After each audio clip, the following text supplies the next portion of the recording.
Raidieraksts Drošinātājs. Hello, Anna. Hello. You are analyst for the independent analytical platform Vox Ukraine, and you recently published a great research article on the topic of Russia using maps as part of propaganda. It's called Mapaganda. Can you define Mapaganda for our listeners? What's that? Mapaganda is a form of propaganda that uses maps to manipulate people's minds. And since maps are considered to be an objective source of information, so many people take them as the truth. But in reality, maps are created by people, which means that they can be distorted or specially adapted to achieve a special or particular goal. For example, to create the impression of control over a certain territory, even if its control is disputed or illegal, or to make the local population feel demoralized. If we talk about exact examples, maybe, how does Russia use Mapaganda in the context of the current war? Since the beginning of the war, Ukraine has faced the problem of incorrect representation of its territories in textbooks or mapping products.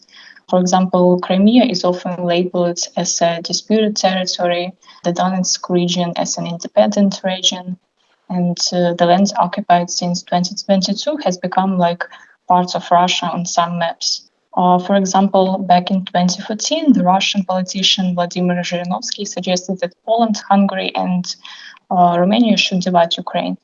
And the Polish edition of Super Express even published a map showing Volyn and Halyczina as Polish territories. Also, the Polish government strongly condemned the map. It still became a tool of Russian propaganda, being used in the media to spread ideas about the breakup of Ukraine. Then in 2023, Russia brought out a new high school history textbook that only talked about the war in Ukraine from a Russian point of view. They call the temporarily occupied territories as their new regions and make it look like the United States is the main beneficiary of the war. They also include a map that shows not only the occupied territories, but also Ukrainian cities that Russia doesn't control, for example, Zaporizhzhia and Kherson. And these textbooks are being used in schools in Russia as well as in schools in the temporary occupied parts of Ukraine. Also, Russia has been sharing its own version of what is happening on the battlefield by creating their own war maps.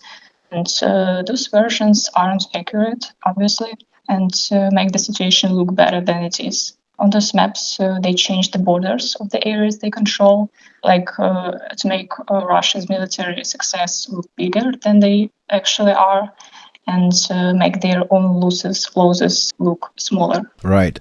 Does Ukraine use Mapaganda? Ukraine doesn't use Mapaganda as Russia does it. What do you mean by that? So we have a project, it calls a Deep State.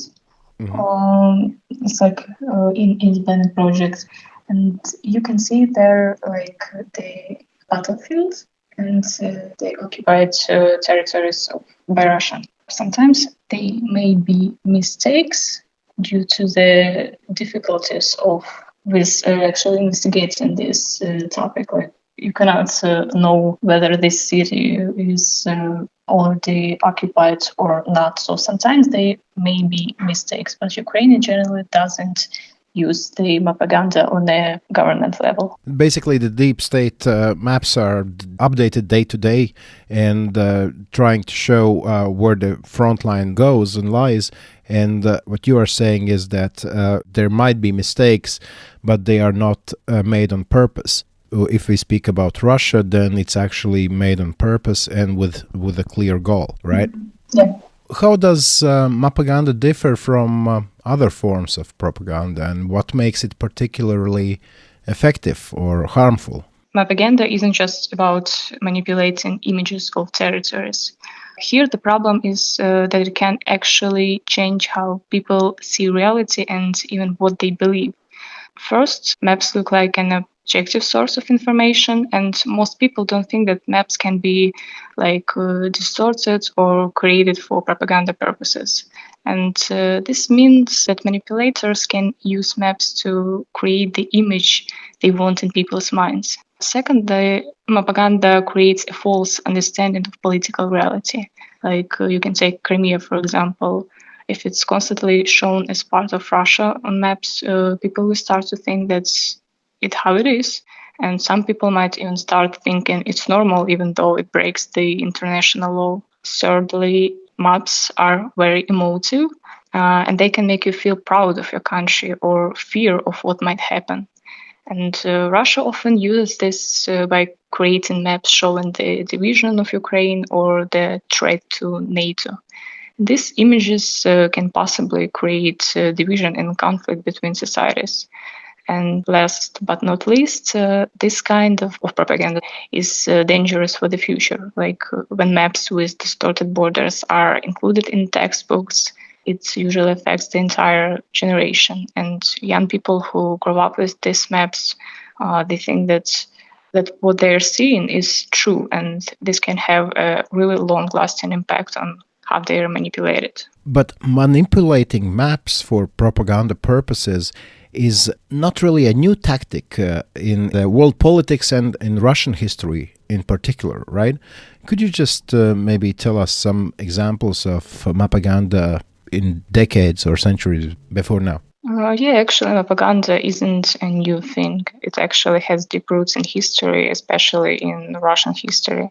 And it was used back in the Tsarist era, to spread political ideas and influence the minds of Europeans. For example, one of the first times it was used by the Tsar Peter the Great. He wanted the world to call Moscovia as Russia, and that Ukraine, which was then marked on European maps as the Cossack land, also be part of Russia. So he initiated the creation of the Atlas of Russia. And this atlas was supposed to be a reliable source of information for Western countries. And then on the European mapping markets began to appear maps with a parts of the modern lands of Ukraine labeled as Little Russia. Another example, in the early 20th century, Moscow published a map of the future Europe that was supposed to show how the borders would look after the end of the First World War. And these maps showed the Russian Empire as much bigger than it actually was. For example, the Russian Empire's territory in the west included the whole of the Kingdom of Poland, as well as the Königsberg, which now is Kaliningrad. Mm. Also, Ukrainian cities like Lviv, Chernivtsi, and Polish cities like Krakow, Gdansk, and Poznan. But actually, at that time, these cities were part of the different states. And the point of these maps has always been the same: to create a desired political reality on paper and to make other countries see it's the way too. It was a way of convincing Europeans of the greatness of the Russian Empire and justifying its claims to foreign territories. So, okay, when we talk about current times, about nowadays, we speak about Russia producing maps that include occupied territories of Ukraine as their own. Okay, that's what I do. But if we look at this topic a little broader, then you also mentioned in your article about international companies being complicit in spreading this Mapaganda.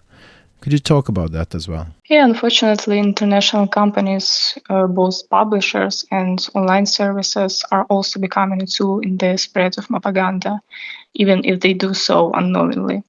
Russia, for example, is using its big distribution network to spread printed materials, including maps that show Ukrainian territories in the wrong way. For example, Thalia bookstore, Hugenbell, Oral Fusely, Amazon, and other European companies sell maps that show Crimea as a disputed territory or part of the Russian Federation. And these companies may not verify the accuracy of the maps they sell, but they are still contributing to the spread of the distorted information. Also, Natural Earth is a popular platform that is used to create thousands of maps, labels Crimea as a part of Russia. But other occupied territories like Transnistria and Abkhazia are shown within internationally recognized borders. Also, OpenStreetMap, it's like another service that shows Crimea as part of Russia. But once again, other disputed territories like Transnistria are shown as part of Moldova. Google Maps in this case is even more complicated because it changes the border image depending on where you are. For example, if you are in Ukraine, Google shows Crimea as part of Ukraine. If you are in the European Union, the peninsula is marked as a disputed territory with a dotted line. And in Russia, Crimea is shown as part of the Russian Federation. So that's how it is. Just a second, I'm interested in seeing what does the map shows me while I'm in Latvia. Mm-hmm. Yep, there is a dotted line between Crimea and the mainland. So it means by Google is trying to tell us it's a disputed territory, right? Mm-hmm. Yeah. What can be done? Is there anything Ukraine can do to talk to Google, to talk to those international companies that are maybe not producing but selling these maps that are used as a propaganda tool? Actually, countering propaganda in any form is a hard thing. It involves governments, international organizations, like regular people and individual activists. For example, Ukraine often sends diplomatic notes and official complaints to the companies that use incorrect maps. Specifically, the Ukrainian Ministry of Foreign Affairs has asked companies like Google and Apple to correct the wrong labels on maps of Crimea and other parts of Ukraine. In addition to official actions, independent projects such as Vox Check are also active. They conduct investigations, analyze cases of Mapaganda, and publish materials that expose these manipulations. There are also initiatives in Ukraine that aimed at educating people to recognize Mapaganda and other kinds of propaganda and understand its dangers. For example, schools, universities, and non-government organizations are actively implementing media literacy courses. This helps people better analyze information from maps and counter disinformation in general. But what can actually international organizations or governments do to combat Mapaganda more efficiently? Organization may ask different platforms like Twitter, Facebook to search for the propaganda cases and ask them to delete them and also to moderate better. It's in case of organizations. What would be the biggest consequences of Mapaganda, if you could tell me? People are starting to see history and the reality the wrong way. Since Mapaganda is changing how people see borders, where territories have come from, and political situation. And if you don't do something about it, future generations will grow up with a distorted view of the world. Second, I would say it legitimizes aggression and annexation. If mapping goes unnoticed, it becomes a tool to justify aggression. And maps that show occupied territories as parts of the aggressor state can be used as evidence to secure control over these lands. And this makes it seem like taking over these lands is fine and even natural. Also, it's starting international conflicts, I would say. Maps can cause problems between countries. For example, maps that show a division of another country can make people distrust each other, and this can lead to new conflicts. Then it's loss of trust in objective sources of information. When maps are used as a propaganda tool, it undermines the credibility of cartography as a science. And people start to doubt any maps, even those based on facts, which makes it difficult to access objective information. It's also long-term manipulation of public opinion. Since maps are a very powerful symbol, if we don't keep an eye on them, they end up shaping the national and international debate. They can influence voters, shape politics, and even attitudes towards war. And is there anything an individual can do to help fight Mapaganda? So the fight against Mapaganda starts with knowing how it affects us. And we can all help to counterattack the distortion of facts, even if it seems difficult. For example, Learn to spot false maps by checking the source and content, especially in regions there are a lot of disagreement. And always check that the map you see or share is the same as the internationally recognized borders. If you see maps that aren't real or aren't real life or on online platforms or in print, such as in stores or services like Google Maps or OpenStreetMap, use the complaint function. The more reports they get, the more likely they are to correct mistakes. You can also get involved in organizations or initiatives that are trying to expose disinformation, including Mapaganda. You could even write letters to the companies or publishers that put out maps that aren't correct. You can also share accurate information and correct maps. For example, if you see a map with incorrect borders, simply do not ignore it. You can do this by drawing attention to it publicly or by writing comments with the correction. You can also use something like petitions, open letters, or other public pressure to draw attention to the Mapaganda problem. If people speak up, the companies will often change their policies. Yeah, they must all work together to counter it, because the safety, information, and justice around the world depend on it. So, every action you take, whether it is checking facts or spreading truthful information, matters. And probably the most, when speaking about Mapaganda, probably one of the biggest sufferers of this is Ukrainian children under Russian occupation who have now school books that portray their motherland in totally different shapes, different borders and different colors, right? Yeah. All right. Thank you so much, Anna. Thank you so much too. Bye-bye. Raidieraksts Drošinātājs. Paldies Dīvam par sarunu ar Annu Shvetsu, analītiskās platformas Vox Ukraine pētnieci, par šo mapagandu vai propagandas veidu, kas izmanto kartes, lai manipulētu ar cilvēku prātu. Šis ir patiešām viens no veidiem, kur var sagrozīt cilvēkiem prātu un būtībā pat nesagrozīt.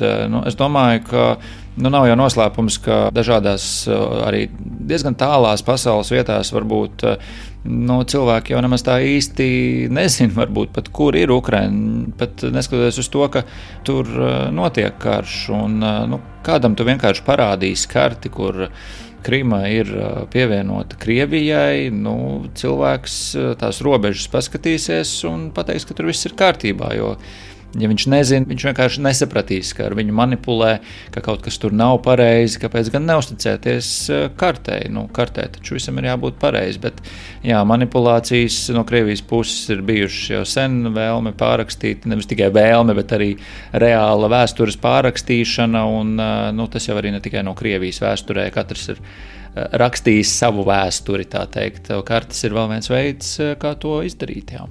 Interesanti, ka piemēram, dažādus sporta pasākumus reklamējot. Es atminos salīdzinoši nesen, pirms mēnešu 2, Eirolīgas basketbola turnīrs taisīja kādu savu reklāmas materiālu, kurā iekļāva karti. Tajā Krima tika attēlot kā Krievijas sastāvdaļa. Jā, iespējams, ka lielākā daļa to vispār nepamanīja. Bet skaidrs, ka šādas sensitīvas lietas, piemēram, Ukrainai, nepalika nepamanīts, un bieži vien tā ir. Es iedomājos to cilvēku, kurš to karti, to grafiku taisīja, viņš paņēma vienkārši ierakstīja Google, tur Map of Ukraine, paņēma to pirmo rezultātu, ko viņam iedeva. Tā izrādījās varbūt iespējams Krievijas ražota vai veidota karte, kurā Krima tika atspoguļot kā Krievijas sastāvdaļa, un šis cilvēks nezinot, izmantoja šo karti un tālāk publiskoja. Un pēc tam jau tikai tad, kad tā ir publiskota, tad ir liela rezonance. Piemēram, tai pašai Eirolīgai nāks atvainoties Ukrainai, ka lūk, sorry, tas nebija apzināti.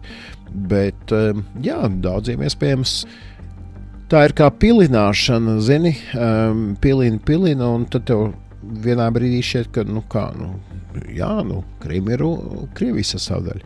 Līdz ar to šādas it kā nevainīgas lietas patiesībā tiešām jāsaprot, kā labā tās strādā, un katrā ziņā tā ir Krievijas interese reprezentēt okupētās teritorijas kā savējās. Galu galā, kā mēs zinām, Krievijas konstitūcija tika mainīta, iekļaujot okupētās teritorijas savā sastāvdaļā, kas, protams, nekādā veidā nemaina to faktu, ka Ukrainas teritorijas ir okupētas, bet tās joprojām ir Ukrainas teritorijas.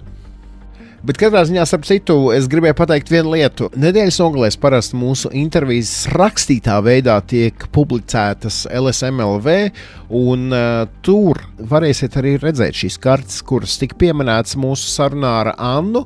Atradām tā teikt, lietiskos pierādījumus un publicēsim tos šajā rakstā. Tā kā droši meklējiet LSMLV svētdien, visdrīzāk aptuveni dienas vidū šī saruna tiks publicēta. Tur tātad gan varēsiet izlasīt mūsu interviju ar Annu Shvetsu, gan arī redzēt kartes, kuras viņa piemin. Tas šai reizē mums arī viss. Es zinu, Rihard, ka tev ir jau sagatavot nākamās nedēļas interviju, vai tu gribi 2 vārdos kaut ko par to pateikt? Jā, mēs netieši atgriezīsimies atkal Minhenē, kur es nesen pabiju, jo tur es viesojos kādā noliktavā, no kuras tiek sūtīta palīdzība Ukrainai. Tā kā parunāšos tur ar kādu cilvēku, nākamnedēļ jau tad varēsiet dzirdēt, un vēl piebildīšu tikai, Dīva teikto, ka noteikti katru nedēļu arī nedēļas nogalē tiešām ielūkojieties lsm.lv portālā, jo, protams, ka ir interesanti klausīties to visu, bet visu krāšņāku padara tas, ja arī ir vizuāls baudījums un šos te cilvēkus un viņu stāstus varat redzēt arī fotogrāfijās. Šajā gadījumā šonedēļ tiešām arī pašus piemērus ar kartēm, kā tad tiek manipulēts, tā kā noteikti ieskatieties arī internetā. Starp citu, radiovadība prasīja mums, kas īpaši Drošinātājā būs lielāka ar 3. gadadienā. Un es teicu, ziniet, nekas nebūs, tāpēc, ka mums katru nedēļu ir kaut kas īpašs, un mūsu stilā nav reiz gadā kaut ko uztaisīt grandiozu. Mēs turpinām strādāt nedēļu no nedēļas. Tā kā liels paldies, ka jūs klausāties mūsu, un liels paldies, ka jūs dalāties ar mūsu epizodēm. Dariet to arī šajā nedēļā. Padalieties sociālajos tīklos ar mūsu interviju, ar jebko, kas jums šķiet interesanti. Lietojiet mirkļbirku Drošinātājs. Tāpat arī mēs priecāsimies, ja jūs atrakstīsiet mums uz Drošinātājs @Latvijas Radio.lv. Tā ir mūsu e-pasta adrese. Rakstiet, ko jūs domājat, gribētu dzirdēt, ko jūs domājat par to, ko jūs esat dzirdējuši. Un mēs priecāsimies un noteikti ņemsim to vērā, domājot par to, kādu saturu veidot nākamajās nedēļās. Bet tas šai reizē viss. Sakām jums paldies un uz redzēšanos pēc nedēļas, vai arī pēc dažām sekundēm, ja klausāties mūsu ierakstā, un vienkārši varat nospiest podziņu, lai klausītos nākamo epizodi. Tiekamies jau nākamnedēļ. Drošinātājs skaidri un personīgi par karu Ukrainā. Raidieraksts Drošinātājs.